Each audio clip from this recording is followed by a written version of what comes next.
আগের ব্লগেই তোমরা দেখেছো যে আমরা ঘাটশিলা এসে পৌঁছেছি।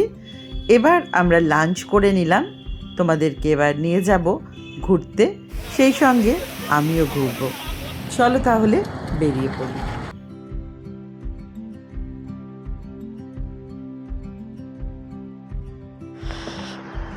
আমরা করে নিলাম লাঞ্চ, এবার আমরা যাচ্ছি হচ্ছে সাইট সিনে। তো এখানে তো 15টা পয়েন্ট আছে টোটাল, কিন্তু আজকে দেখা যাক কটা কভার করা যায়। এখন প্রায় 3:30 বাজে। চলো, আর সোয়েটার এখানে নিয়ে নিয়েছি এটার মধ্যে, কারণ এখন অতটাই আর ঠান্ডা লাগছে না, বেশ গরম গরম লাগছে, তাই জন্য নিয়ে নিয়েছি সোয়েটার।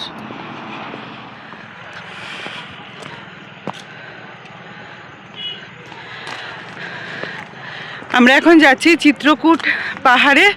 আমার তো কয়েকটা সিঁড়ি উঠেই পুরো হাঁপানি হচ্ছে, জানি না পুরোটা পারবো কিনা, দেখা যাক। না, ফাইনালি পেরে গেছি, বেশি সিঁড়ি ছিল না, বেশ সুন্দর চারিপাশটা।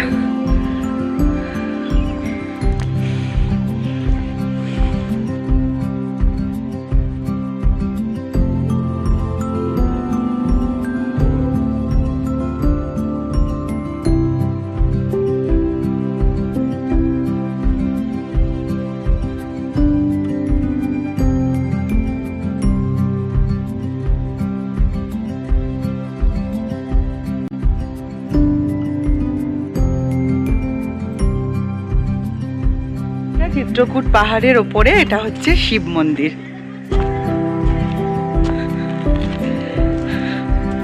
বেশ সুন্দর চারিপাশটা।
এই হচ্ছে সুবর্ণরেখা নদী, যে নদী আমরা শুনেছি যে এই নদীর যে বালুতট, সেখান থেকে নাকি একটা সময় সোনা উঠত, তো সেই কারণেই এই নদীটার নাম সুবর্ণরেখা।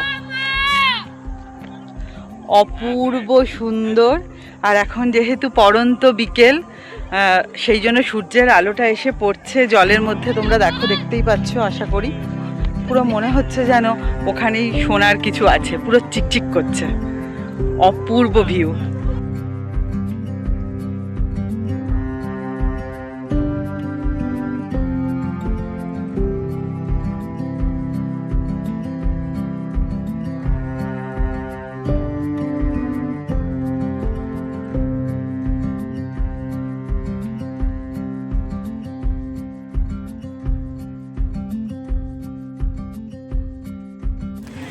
আমরা এখন আছি ঘাটশিলা রামকৃষ্ণ মঠে, আর এই হচ্ছে রামকৃষ্ণ মঠের দাতব্য চিকিৎসালয়। ভেতরটা ভীষণ সুন্দর।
রামকৃষ্ণ মঠে এলেই মনটা কি প্রশান্তিতে ভরে যায়, সে বেলুন মঠই হোক। কদিন আগেই তোমরা দেখেছো আমরা কামারপুকুর গেছিলাম, সেদিনও তাই। আবার ঘাটশিলাতে এসেও যে রামকৃষ্ণ আশ্রমে আসতে পারবো এটা একদমই ভাবতে পারিনি। খুব ভালো লাগছে এখানে। যদি তোমরা থাকতে চাও সেরকম থাকার ব্যবস্থাও আছে, মেল করে বুক করতে হয়। তো তোমরা চাইলে এখানে থাকতে পারো, সম্ভবত এখানেই থাকার ব্যবস্থা।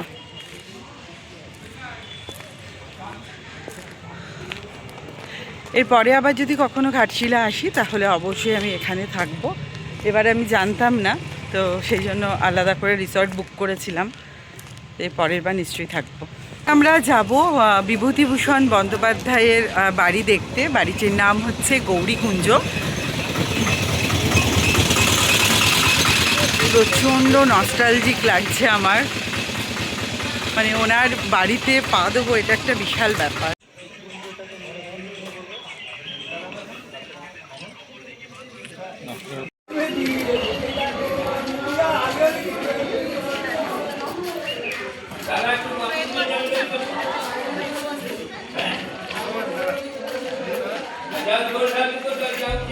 আমরা এখন এসেছি বিভূতিভূষণ বন্দ্যোপাধ্যায়ের বাড়িতে।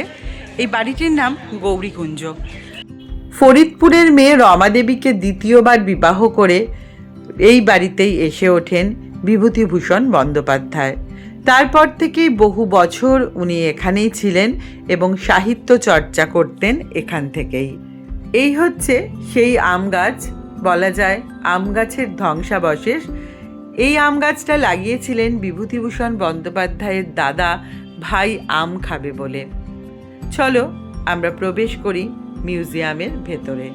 এখানে আছে বিভূতিভূষণ বন্দ্যোপাধ্যায়ের ব্যবহৃত পোশাক, শীত পোশাক, ওনার নিজের হাতের লেখার চিঠি, আর আছে ওনার সমগ্র রচনাবলী। এই সমস্ত কিছুই এখানে ডিসপ্লে করা আছে। তবে শুনলাম আগামী দিনে এটা একটা বৃহৎ মিউজিয়াম হতে চলেছে। আর এই বাড়িটাই হচ্ছে আসল বাড়ি, যে বাড়িটায় আমরা দাঁড়িয়ে আছি। এইরকমই দেখতে ছিল ওনার সংসার। আমরা এখন চলেছি মৌভাণ্ডার হয়ে বাঁদিকে হিন্দুস্তান কপার লিমিটেডকে ফেলে রেখে রাতমোহনার দিকে। এই হিন্দুস্তান কপার লিমিটেড কত বড় একটা কোম্পানি ছিল, আজ তা বন্ধ। আমাদের আজকের এই অটো পাইলট খান্দা বলছিল খান্দাও একটা সময় এই হিন্দুস্তান কপার লিমিটেডেই চাকরি করতেন। একটা শিফটে 3000 করে কর্মী এখানে কাজ করত, চলতো 4টে শিফট দিনে। তাহলে মোট 12,000 কর্মী এখানে কাজ করত। এক নিমেষের মধ্যে একদিন এই 12,000 কর্মী বেকার হয়ে যায়। সেখান থেকেই একজন এক রকম কাজে নিযুক্ত হয়। আমরা চলেছি রাতমোহনার দিকে সূর্যকে সঙ্গে নিয়ে। দেখো সূর্যটা কি সুন্দর লাগছে, তাই না? আমাদের ওখানেও তো সূর্যোদয় হয়, সূর্যাস্ত হয়, কিন্তু আমরা কি সূর্যকে এভাবে উপভোগ করতে পারি? এখানে সূর্যর রূপ আর রং যেন সম্পূর্ণ রকমভাবে আলাদা। কি জানি, একেই বোধহয় বলে প্রকৃতির মেলবন্ধন।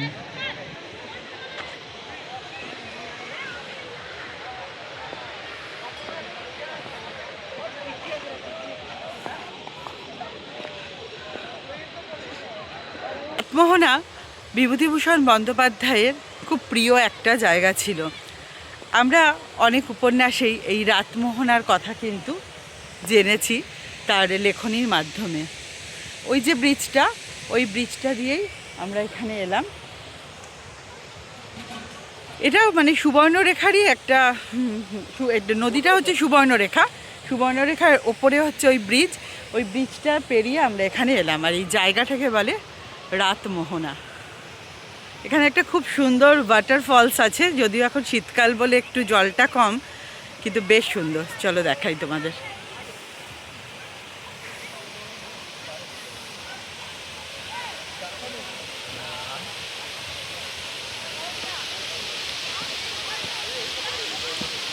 চা খাবো, চলে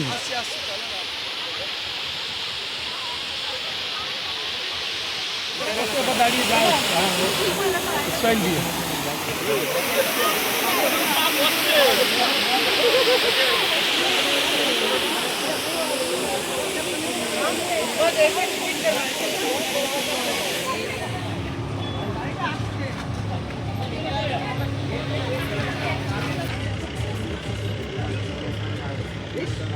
আমি দেখেছি, কিন্তু রিপোর্ট করতে পারবো বলেছি। চলে এলাম রুমে। ঠান্ডা কিন্তু বেশ ভালোই পড়ছে এবার। রুমে চলে গিয়েও ফ্রেশ হবার আগে আরও একবার বেরিয়ে পড়লাম বাইরে।